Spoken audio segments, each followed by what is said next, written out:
அன்பான நேயர்களே, நாம் எடுத்துக்கொண்ட பொருட்களின் அளவுகளையும் இப்பொழுது பார்க்கலாம். ஆற்று தும்மட்டிக்காயை நன்றாக அரைத்தெடுத்த சாறு 50 மில்லி, வாய் விலங்கம் 10 கிராம், கடுக்காய் தோல் 10 கிராம், அதிமதுரம் 10 கிராம், ஓமம் 10 கிராம், லவங்க பட்டை 10 கிராம், சீரகம் 10 கிராம், பூண்டு 10 கிராம், வெங்காய சாறு 10 மில்லி, தேங்காய் பால் 10 மில்லி, நாட்டு பசும்பால் 10 மில்லி, இவை அனைத்தையும் ஒன்றாக அரைத்து எடுத்துக்கொள்ள வேண்டும். நாம் அத்தனை பொருளையும் ஒன்றாக சேர்த்து அரைத்து ஒரு விழுது போல் அரைத்து எடுத்து வைத்துள்ளோம். இதை கொண்டு நாம் ஆட்டு தும்மட்டிக்காய் தைலம் ஒன்றை நாம் தயாரிக்கப் போகின்றோம். அதன் செயல்முறையை இப்பொழுது பார்க்கலாம். அன்பான நேயர்களே, முதலில் விளக்கெண்ணெயை 100 மில்லி அளவிற்கு நன்றாக காய்ச்ச வேண்டும்.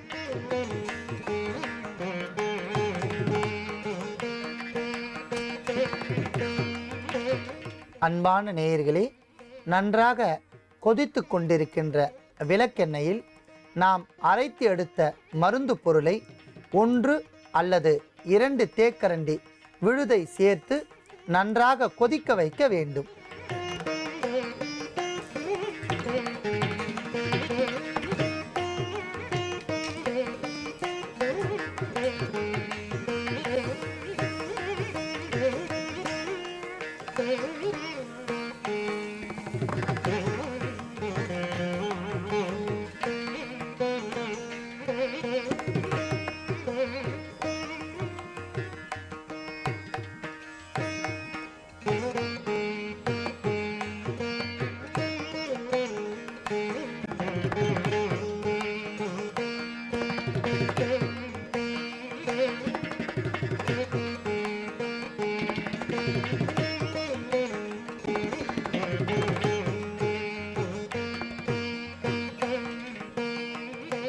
அன்பான நேயர்களே, நாம் பச்சையாக அரைத்து சேர்த்த மருந்து பொருள் விளக்கெண்ணெயில் கொதிக்கின்ற போது நன்றாக நுரை பொங்கி வரும்.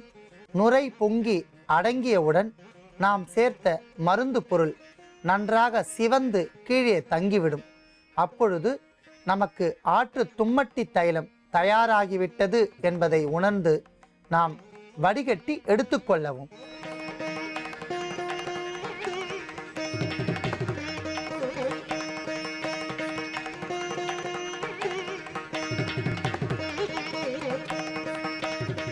அன்பான நேயர்களே, அற்புதமான வண்ணத்தில் இருக்கக்கூடிய இந்த ஆற்று தும்மட்டி தைலம் சித்தர்களால் பல காலங்கள் இரகசியமாக பாதுகாக்கப்பட்ட ஒரு அற்புதமான தைல முறை ஆகும். அன்பான நேயர்களே, இன்று நாம் பார்க்க போகும் மருத்துவம் குடல் நோய் மற்றும் கிருமிகள் வெளியேறுவதற்கான ஓர் அற்புதமான மருத்துவத்தை நாம் பார்க்க போகிறோம். அல்சரேட்டிவ் கொலைட்டிஸ் மற்றும் அல்சர் போன்ற பல்வேறு வகையான நோய்கள் குடல் பகுதியில் ஏற்படுகின்றன. இந்த நோய்கள் வந்தால் சதா காலமும் மனிதனுக்கு படு அவஸ்தை ஏற்பட வேண்டிய சூழ்நிலை ஏற்படும். வயிற்று பகுதியில் பல்வேறு வகையான உளைச்சல்கள் ஏற்பட்டு இதனால் நாளடைவில் அறுவை சிகிச்சை செய்ய வேண்டிய சூழ்நிலை ஏற்படும். இதோடு இல்லாமல் குடலில் நோய் வந்துவிட்டால் அதனால் அங்கு மலச்சிக்கல் ஏற்பட்டு நாளடைவில் உடற்கூறு பல்வேறு வகையாக சிதைந்துவிடும். இதனுடைய பாதிப்பால் கிருமிகள் தோன்றும். ஒரு சிலருக்கு மலம் கழித்தால் கழித்த இடத்திலிருந்து தீர்க்க முடியாத ஒரு நமைச்சல் தோன்றும். அங்கு கிருமிகள் இருக்கும். அந்த கிருமிகளால் நமைச்சல் தோன்றி கையை வைத்து அவர்கள் சொரிந்து விட்டால் நாளடைவில் புண்கள் ஏற்படும். அன்பான நேயர்களே, இவற்றையெல்லாம் மிகவும் சுலபமான முறையில் தீர்த்து கொள்வதற்கான ஓர் அற்புதமான மருத்துவத்தை இன்று நாம் பார்க்கலாம். அதற்காக இன்று நாம் எடுத்துக்கொண்ட அற்புதமான ஒரு மூலிகை மரக்கட்டை கருங்காலி. அன்பான நேயர்களே, மிகவும் கரிய நிறத்தில் ஒரு பிரபஞ்ச சக்தியே உள் இழுத்து கொள்ளக்கூடிய ஒரு அற்புதமான ஒரு தெய்வீக விருட்சம் எதுவென்று கேட்டால் கருங்காலி. இது பல ஆயிரம் ஆண்டுகளாக நிலைத்து நிற்கக்கூடிய அற்புதமான ஒரு மரம். இன்று கூட கிராமத்தில் விளையாட்டாக மாணவர்களை அவன் ஒரு கருங்காலி என்று கூறுவார்கள். அதற்கு உண்மையான பொருள் என்னவென்றால் எதற்கும் வளைந்து கொடுக்காதவன் என்று பெயர். இந்த கருங்காலி மரம் எந்த ஒரு விஷயத்திற்கும் தன்னை வளைந்து கொடுக்காமல் நெட்ட நெடியாக வளர்ந்து பல்வேறு வகையான புவியீர்ப்பு விசைகளை கொண்ட ஓர் அற்புதமான தெய்வீகமான மரம். இந்த மரத்தை கொண்டு பல்வேறு வகையான தெய்வீக சமாச்சாரங்கள் செய்து கொள்வார்கள். மிகவும் பழமையாக, அதாவது 1000 ஆண்டுகள் சென்ற கோவில் கூட நிலைத்து இருக்கின்றது என்றால் அதனுடைய சூட்சுமம் இன்று நேயர்களுக்காக தெரிவிக்கின்றேன். கருங்காலி மிகவும் ஆச்சரியமாக இருக்கும், ஆனால் பரிபூரண உண்மை. இந்த கோவிலில் இருக்கக்கூடிய கருவறை என்று கூறுவார்கள். அந்த கருவறையில் ஏதேனும் ஒரு தெய்வத்தின் சிலையை பிரதிஷ்டை செய்து வழிபடுவார்கள். அவ்வாறு வழிபடுகின்ற போது தெய்வத்தினுடைய ஆற்றல் அதிகரிக்கும். அதற்கு மிக முக்கிய காரணம் பிரபஞ்சத்தில் இருக்கக்கூடிய நியூட்ரான், எலக்ட்ரான் மற்றும் பல்வேறு வகையான சக்திகளை இழுத்து கருவறையில் நேராக தரக்கூடிய அற்புதமான ஒரு பிசிக்ஸ் என்று சொல்லக்கூடிய அந்த ஆற்றல் இந்த கருங்காலி மரத்திற்கு உள்ளது. E = mc². எலக்ட்ரான் = மொலாசிட்டி மற்றும் சென்ட்ரல் கிராவிட்டி பவர் × 2 என்று சொல்லக்கூடிய அந்த புவியீர்ப்பு விசை 2 மடங்காக இழுத்து கொள்ளக்கூடிய ஆற்றல் கருங்காலி என்கிற மரத்திற்கு உள்ளது.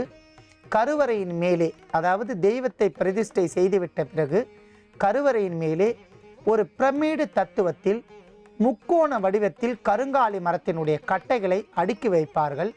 அதற்கு மிக முக்கியமான காரணம், எப்பொழுதுமே இயற்கையை விஞ்சி ஏதுமே நம்மால் செய்ய முடியாது. நீர், நிலம், நெருப்பு, காற்று, ஆகாயம், குறிப்பாக அக்னி என்று சொல்லக்கூடிய நெருப்பிற்கு முன்னால் அனைத்துமே பஸ்மமாகிவிடும். வானத்தில் தோன்றுகின்ற அதி அற்புதமான 2 சக்திகள் ஒன்றோடொன்று இணைந்தால் லைட்டனிங் அண்டு தண்டரிங், இடியோடு மின்னல் என்று கூறுவார்கள். அந்த தண்டர் என்று சொல்லக்கூடிய இடியை உள்வாங்கி கோவிலுக்கு ஆபத்து வராமல் பாதுகாக்கக்கூடிய ஓர் அற்புதமான ஆற்றல் கருங்காலிக்கு உள்ளது. சுமார் பல லட்சம் வோல்டேஜ் கொண்ட அந்த மின் ஈர்ப்பு இசையை முழுவதுமாக இழுத்து கொண்டு தன்னுள் வைத்து கொண்டு ஒரு ஆற்றலாக வெளிப்படுத்துகின்ற அற்புதமான ஒரு ஆற்றல் கருங்காலி மரத்திற்கு உள்ளது. இப்பேற்பட்ட கருங்காலி, இதை நாம் பயன்படுத்தி வந்தால் எப்பேற்பட்ட நோயும் இந்த கருங்காலியிடம் மண்டியிட்டுவிடும். அந்த அளவிற்கு கருங்காலிக்கு ஒரு ஆற்றல் இருப்பதால் நாம் கருங்காலி கட்டையும் எடுத்து வைத்துள்ளோம். இதனுடைய மருத்துவ குணங்களை நாம் பார்க்கலாம். தேகத்தை இருக்கும், குடல் புழுக்களை வெளியேற்றும், சிறுநீர் ஏற்படக்கூடிய தொற்று நோய்கள், யூரினரி ட்ராக் இன்ஃபெக்ஷன் என்று சொல்லக்கூடிய சிறுநீரக தொற்று நோய்கள், சித்தர்கள் இதை தமரக நோய்கள் என்று கூறுவார்கள். இந்த நோயெல்லாம் வராமல் பாதுகாத்து கண்களுக்கு பலம் தந்து உடலை இரும்பு போல் மாற்றக்கூடிய அற்புதமான ஆற்றல் கருங்காலிக்கு இருப்பதால் கருங்காலியும் நாம் எடுத்து வைத்துள்ளோம். அடுத்ததாக நாம் எடுத்துக்கொண்ட அற்புதமான ஒரு பொருள் நெல்லிக்கனி. மிருதுபலம், மீதுளம், நெல்லிக்கனி, ஆம்லா என்று பல்வேறு வகையான பெயர்களில் அழைக்கக்கூடிய நெல்லிக்காய் ஒரு கிருமி நாசினி, மரணத்தை தள்ளி போடக்கூடிய ஒரு சஞ்சீவி பழம். நெல்லிக்கனி என்று பெயர் இதற்கு. பழுக்காத காரணத்தால் இருந்தால் கூட நெல்லிக்கனி என்றே நாம் சொல்லலாம். அந்த அளவிற்கு வைட்டமின் சி சத்தும் உடலை தேற்றி உள் உறுப்புகளை பாதுகாக்கக்கூடிய அற்புதமான ஆற்றல் நெல்லிக்கனிக்கு இருப்பதால் நெல்லிக்கனியும் நாம் எடுத்து வைத்துள்ளோம். அடுத்ததாக நாம் எடுத்துக்கொண்ட பொருள் கடுக்காய்.